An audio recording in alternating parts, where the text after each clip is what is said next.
नमस्कार। निराला कंस्ट्रक्शन में आप सभी का बहुत बहुत स्वागत है और मैं हूं आपका दोस्त इंजीनियर प्रभात कुमार सिंह। दोस्तों, आज के इस वीडियो में मैं आप लोग को एक बनते हुए घर के लिए जो प्लिंथ लेवल तक का काम किया गया है इसके बारे में पूरा जानकारी देना चाहता हूं। और ये जो प्लिंथ लेवल तक का काम किया गया है, कुर्सी लेवल तक का काम किया गया है, अब तक टोटल कितना रुपये का खर्चा आ चुका है इसको बनवाने में, इसके बारे में पूरा जानकारी अभी देने वाला हूं। तो अगर आप भी अपने बनने वाले घर के लिए प्लानिंग कर रहे हैं या फिर घर बनवा रहे हैं, आप इस वीडियो को पूरा देख लीजिएगा। आपको अंदाज़ा चलेगा, आपको पता चलेगा कि किस तरीके से आपको अपना घर का काम करवाना है। और अगर आप इस तरीके से काम कराते हैं तो आपको टोटल कितना रुपये तक का खर्चा है वो आ सकता है। दोस्तों, आप इस बनते हुए घर के बारे में बहुत अच्छे तरीक़े से और ज़्यादा जानकारी ले पाए, इसलिए मैं आप लोग को इस बनते हुए घर के लिए जो साइज़ है पहले इसके बारे में बताना चाहता हूं, ताकि आप अपने बनने वाले घर के लिए सही रेट का एनालिसिस कर पाएँ। इसका फ्रंट व्यू की बात किया जाए तो 35 फीट का रखा गया है, और अगर साइड व्यू का बात कर लिया जाए तो 50 फीट का रखा गया है। अगर स्क्वायर फीट का बात कर लिया जाए तो 1750 स्क्वायर फीट में इस घर के लिए काम को किया जा रहा है। बहुत ही आसानी के साथ आप यहाँ पे देख पा रहे हैं। दोस्तों, अब हम लोग जान लेते हैं कि आखिर इस घर के लिए जो फर्श का ऊंचाई रखा गया है, जो कुर्सी लेवल का ऊंचाई है, वो कितना फीट है। इस पार्ट का मैं बात कर रहा हूँ। अगर आप इसका ऊंचाई ज़्यादा रखते हो तो आपका ज़्यादा ब्रिक वर्क करना पड़ेगा, ज़्यादा आपको कॉलम का ऊंचाई देना पड़ेगा, जिसमें आपका सरिया से लेकर सीमेंट, बालू, गिट्टी, उसके साथ साथ ईंट भी ज़्यादा लगता है चिनाई में।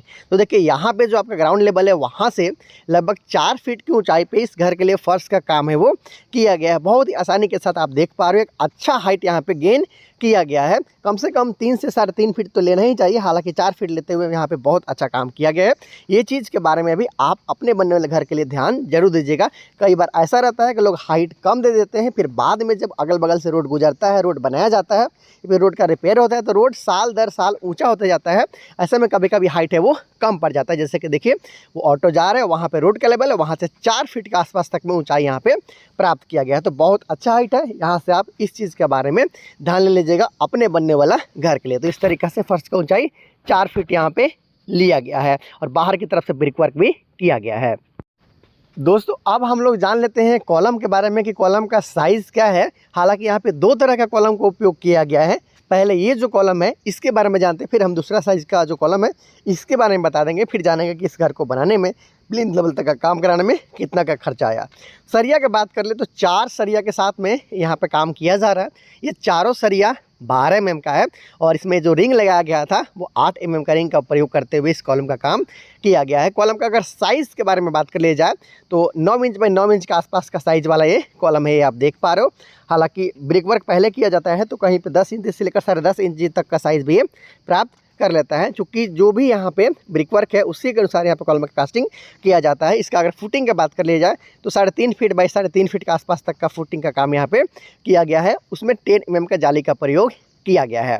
तो इस तरीके से कॉलम आप देख पा रहे हो। हालांकि ऊंचाई तो मैंने बताया कि 4 फीट के आसपास तक का ऊंचाई यहाँ पे गेन कर लिया गया। इसके साथ साथ एक और दूसरा साइज़ का भी कॉलम का प्रयोग किया गया है, जिसको अभी मैं आपको दिखा देता हूँ, बता देता हूँ। चलिए, ये तो अपने कॉलम देख लिया 9 इंच बाई 9 इंच के आसपास तक का साइज़ का। इसके साथ साथ यहाँ पे जो देखते हो तो यहाँ पे आपको 9 इंच पे 12 इंच के आसपास तक का साइज़ का कॉलम देखने को मिलता है। ये सरिया की बात कर लीजिए तो 4 सरिया 16 mm का और 2 सरिया 12 mm का उपयोग यहाँ पे किया गया है। आसानी के साथ यहाँ पे देख पा रहे हो, चारों जो मेन बार है वो 16 mm का, सपोर्टिंग बार के रूप में यहाँ पे 12 mm का सरिया का प्रयोग ही किया गया है। हालांकि इस घर को 3 तला तक आने वाले दिन में आप जाता हुआ देखेंगे। इस कॉलम और बीम के सहारे 3 तला तक ले जाया जाएगा। देखिए, वो सरिया बड़ा, वो जो कॉलम है वो उसका साइज़ बड़ा है, यहाँ पे भी बड़ा साइज़ का कॉलम रखा गया है। लेकिन बीच बीच में देखेंगे जहाँ पे कॉलम टू कॉलम का डिस्टेंस कम है, दूरी कम है, वहाँ पे छोटा साइज़ का कॉलम, जैसे देखिए वहाँ पे भी छोटा साइज़ का कॉलम का उपयोग है वो किया गया है। यहाँ पे भी 9 इंच बाई 9 इंच वाला कॉलम का इस्तेमाल किया गया है। तो जैसा दूरी रहता है उसी के अनुसार, लोड के अनुसार कॉलम हम लोग देते हैं, कॉलम ब्लेसिंग करते हैं, और उसका साइज़ भी उसी पर निर्भर करता है। दोस्तों, हम लोग अब तक इस घर के लिए साइज़ के बारे में जान लिए हैं, कॉलम के बारे में जान लिए हैं, इसका ऊंचाई के बारे में जान लिए हैं, लगा हुआ सरिया है कॉलम उसके बारे में जान लिए हैं। लेकिन अब जानते हैं कि बीम का साइज़ क्या है और बीम में कितना mm सरिया का प्रयोग किया गया। तो ऊपर में जो आप बीम देख पा रहे हो, चाहे वो प्राइमरी बीम हो या फिर सेकेंडरी बीम हो, इनर बीम हो या फिर आउटर बीम हो, प्रत्येक बीम का साइज़ यहाँ पे सेम रखा गया है। तो चलिए, ये जो आप प्लेन बीम इस घर के लिए देख पा रहे हो, इसे बहुत सारे लोग टाई बीम के नाम से भी जानते हैं। और चलते हैं नज़दीक, देखते हैं कि इसका साइज़ क्या है और इस घर को बनाने में कितना का खर्चा आया है। इसके बारे में अभी आपको डिटेलिंग पूरा दे दूंगा।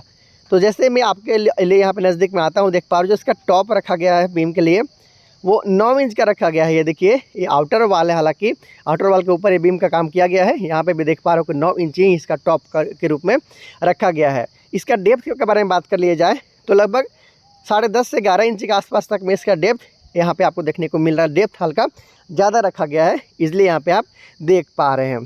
तो इसमें 4 सरिया का इस्तेमाल किया गया है, 12 mm का। और इस घर के कॉलम के बारे में मैंने आपको बताया, बीम के बारे में बता दिया कि किस तरीके से काम यहाँ पे किया गया है। 4 फीट का हाइट रखा गया है।